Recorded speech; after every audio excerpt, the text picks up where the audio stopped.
There's still a lot happening, as evidenced by the fact that I'm here and ready to go and have plenty of things to talk about from the weekend that was. Let's get right to it. The highest unsigned pick from the 2025 draft, Travis Hunter, cornerback / receiver for the Jacksonville Jaguars, has agreed to terms, second overall pick. More than $30 million signing bonus. That's all slotted. That's all determined. That's all a product of where he was selected. It has nothing to do with the fact that he will, in theory, be doing double duty for the Jaguars. And this is, to me, the most fascinating aspect of the entire Travis Hunter experience, because the Jaguars are going to pay one guy one rate to do two jobs. And by rule, there's no way he can get paid to play two positions, because his compensation under his rookie contract is driven by one thing and one thing only: the spot where he was drafted. He could be anything: quarterback, defensive tackle, kicker. It doesn't matter. If you're the second overall pick in the draft, that's what you get. And you could argue it's unfair.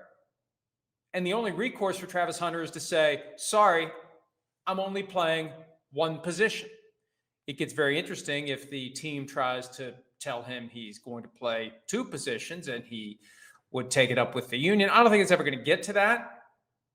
The more likely outcome is after his third NFL regular season, because by rule, draft picks can sign a second contract the moment the third regular season ends. And I'm still waiting for someone to demand his second contract between the end of the regular season and the start of the postseason, because that is permissible. And maybe Travis Hunter will be the first if the Jaguars are a playoff team in 3 years. But once the window opens for a second contract, that's when he can say, hey, wait a minute. I'm doing two jobs full time. You're paying me for one. That's got to change.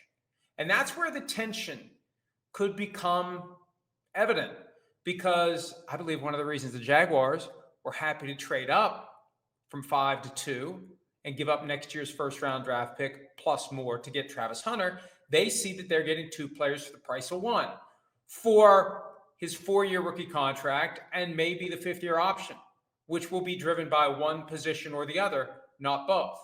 He'll either get a 5th-year option premised on him playing receiver or a 5th-year option premised on him playing defensive back. It's going to depend on where he takes more of his snaps. Same thing for the franchise tag. If they kick the can through 5 years and apply the tag, it'll be one rate of pay, not two. So maybe the Jaguars thought they'd get 4 years, and most teams would like to get 4 years out of a first-round draft pick, because that 4th year usually comes at a very low rate. Whether it's 3, whether it's 4, whether it's 5, at some point, the issue will be, if Travis Hunter has made good on the potential that prompted the Jaguars to trade up to get him. See, the Jaguars think this is going to work. They think he's going to be an effective receiver and an effective cornerback. And if that's the case, at some point, they've got to pay him. It's going to be one of the most challenging and unique negotiations we have ever seen. Do you just pay him what a top 10 receiver and a top 15, top 20 cornerback would get slapped into one?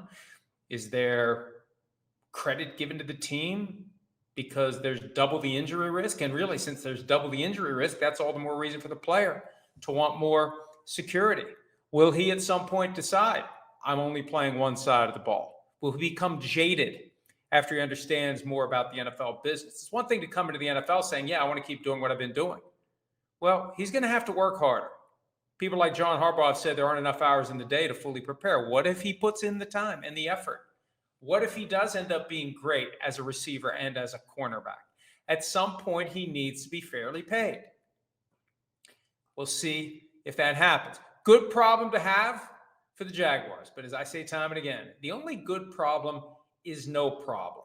And if this thing works out as well as the Jaguars hope, there could be a problem looming for the Jaguars. A good problem, which is better than their years of bad problems. Hi, it's Mike Florio. Thanks for watching PFT on YouTube. Hit subscribe for the latest news and analysis from Pro Football Talk.